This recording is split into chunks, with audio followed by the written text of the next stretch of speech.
Saludos cordiales, estimados alumnos. En esta ocasión vamos a ver el tema la programación de la señal de vibración. El sensor de vibraciones genera una señal análoga que entra al colector. Esta señal es digitalizada por medio de un convertidor analógico a digital. La forma de la onda es reconstruida a partir de los datos digitalizados, quienes son procesados por un algoritmo FTF, o más conocido como la transformada rápida de Fourier.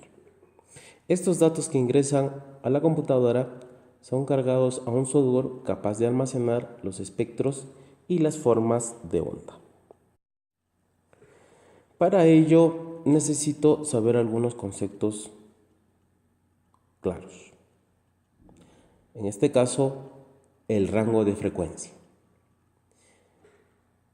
¿Quién son las frecuencias calibradas en un analizador FFT para que se visualicen en un determinado rango de frecuencias? Entonces, estos son recomendados por espectros tomados en máquinas rotativas para monitoreo de análisis. Los rangos se basan en las RPM y otras frecuencias de la máquina, como German Frequency, BPFI, BPFL, BP, en relación a cada tipo de máquina.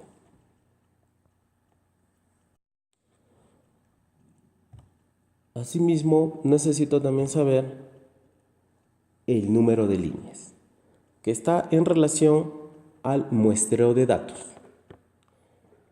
o en donde la señal de entrada proveniente de un transductor que se digitaliza antes de realizar el procesamiento de la FFT, el número de datos almacenados en el computador del analizador depende del número de líneas seleccionadas.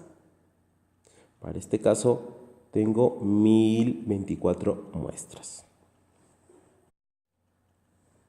Asimismo, para entender claramente este tema de las muestras, en relación a lo que tengo estandarizado en mis equipos, el número de líneas en relación al espectro. Es decir, para escoger 100 estará correspondiendo 256 como el tamaño de la muestra en la forma de onda. Y como una sucesión numérica en múltiplos de 2, voy aumentando de 2 en 2 en proporción a el número de líneas. Asimismo, necesito también saber sobre el tema de las ventanas. ¿Qué ocurre? Los algoritmos de la FFT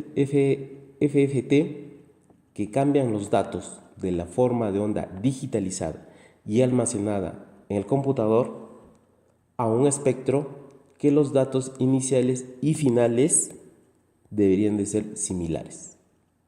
Por esta razón, el algoritmo de la FFT requiere que los datos que comiencen y terminen con una amplitud de 0. Notemos que la señal reconstruida, ¿listo?, es igual a la misma previa al muestreo. Esta que vendría a ser de mi ventana ha sido reconstruida y es similar a mi muestreo.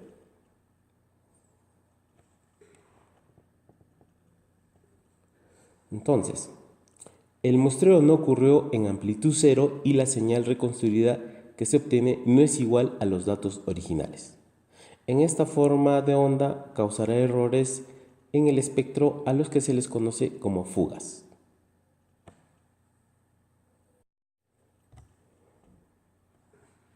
En los equipos podemos encontrar 3 tipos de ventana: rectangular o uniforme, Hanning y Flap-Top. En la figura se muestran las dos más representativas. Bien, en lo que es la ventana rectangular uniforme, la cual nos ayuda, o mejor dicho, tiene poca precisión en la amplitud de vibración, menos que el 56.5%, y una buena resolución a las frecuencias. En cambio, la ventana Hanning, que nos es útil para todo lo que es monitoreo vibracional en máquinas, tiene una precisión de amplitud, ¿listo?, menor al 16%. Es decir, si yo necesito esta buena precisión de amplitud, debo considerar menor del 16% hacia abajo. Y obviamente, en contraposición a ello, tiene muy buena resolución en cuanto a la frecuencia. A diferencia de la Flap-Top, esta ventana tiene una excelente precisión de amplitud porque solo está inferior al menos 0.5, pero tiene mala resolución en cuanto a la frecuencia. Bien, asimismo en este proceso necesito encontrar la resolución. Y para la resolución es lo que se estaba detallando el tema de las ventanas. Bien, si utilizo una ventana uniforme rectangular, mi propósito son para pruebas de impacto. Si necesito un tema de análisis de falla y monitoreo de vibraciones, utilizaré una ventana Hanning. Y para lo que es una evaluación de la condición, utilizaré una Flap-Top.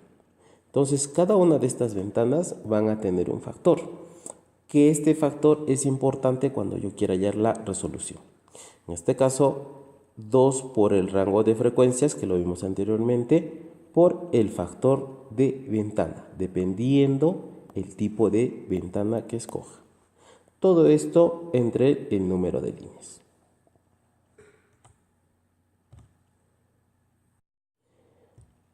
Otro concepto que debo tenerlo claro es básicamente el promedio.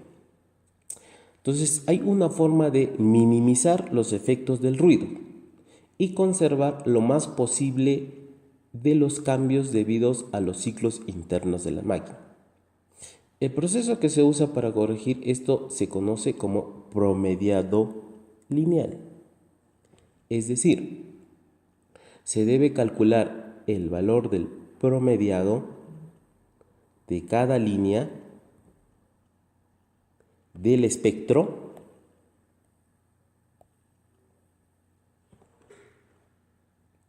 Este proceso ayuda a mantener la repetitividad,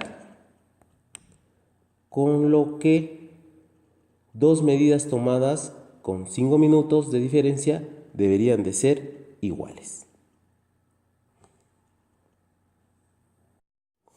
Asimismo, por el número de promedios que voy a tomar, necesito utilizar el traslape. Esto es, que los datos que son promediados sin tomar una nueva muestra completa para cada promedio después de la primera muestra. Cabe decir que si yo voy a tomar 8 promediados y cada promediado va a demorar 1 segundo, para lo cual me demoraré 8 segundos. En cambio, utilizando este tiempo de muestreo con traslape al 50%, indica que en la primera muestra, llegado al 50% de su colección, empieza la segunda muestra. Y así sucesivamente. Llegando al final, un tiempo de 4,5 segundos. Y así favoreciéndome la diferencia que sin un traslape lo hubiera hecho en 8 segundos. Muy bien. También tenemos otras fórmulas, por ejemplo, para hallar el cálculo del tiempo de muestreo de datos en una toma, en una sola toma. También tenemos el cálculo del tiempo de muestreo de datos de varias tomas sin traslape. Y por último, el cálculo del tiempo de muestreo de datos de varias tomas con traslape. Entonces, esta última es la más idónea. Asimismo, les dejo un ejercicio a modo de ejemplo que espero lo puedan resolver. ¿Listo? Gracias por su atención.